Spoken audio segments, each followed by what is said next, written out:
आज आपण खुसखुशीत असे चुरमुऱ्याचे लाडू बनवणार. त्यासाठी गॅसवर कढई ठेवलेली आहे आणि एका वाटीने मोजून 6 वाटी आपण इथे चुरमुरे घेतलेले आहेत. चुरमुरे मीडियम गॅसवर 5 मिनिटं चांगले गरम करून घ्यायचे. सतत हलवत हे चुरमुरे आपण गरम करून घ्यायचे. चुरमुरे खुसखुशीत होतील एवढे आपण गरम करायचे किंवा तुम्ही उन्हातही ठेवू शकता अर्धा ते 1 तास. त्यानंतर चुरमुरे काढून घ्यायचे. पुन्हा त्याच कढईमध्ये आपण 2 चमचे तूप घालायचे आणि तूप चमच्याने सर्व कढईला लावून घ्यायचे. या पद्धतीने पुन्हा ज्या वाटीने आपण चुरमुरे मोजून घेतलेले त्या वाटीने 2 वाटी बारीक केलेला गूळ मोजून घ्यायचा आहे आणि आता आपण हा गूळ विरघळून घ्यायचा आहे मीडियम गॅसवर.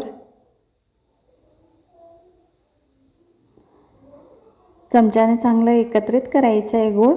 एकदम कडक पाक करायचा नाही आपण. या पद्धतीने गूळ विरघळला की थोडा वेळ अजून आपण गुळाचा पाक या पद्धतीने होईपर्यंत ठेवायचे. त्यानंतर त्यामध्ये आपण चुरमुरे घालायचे आहेत आणि चमच्याने एकत्रित करून घ्यायचं आहे.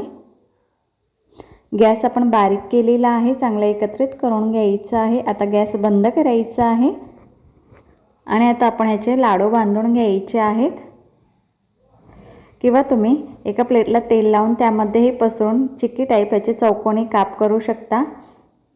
या पद्धतीने हातावर थोडं थोडं मिश्रण घेऊन या पद्धतीने आपण लाडू वळवून घ्यायचे आहेत. एकदम खुसखुशीत आणि क्रंची असे आपले हे लाडू तयार होतात. हे बघा मी तुम्हाला दाखवते आणि एकदम इझी आहेत. याच पद्धतीने मी सर्व लाडू तयार करून घेणार आहे.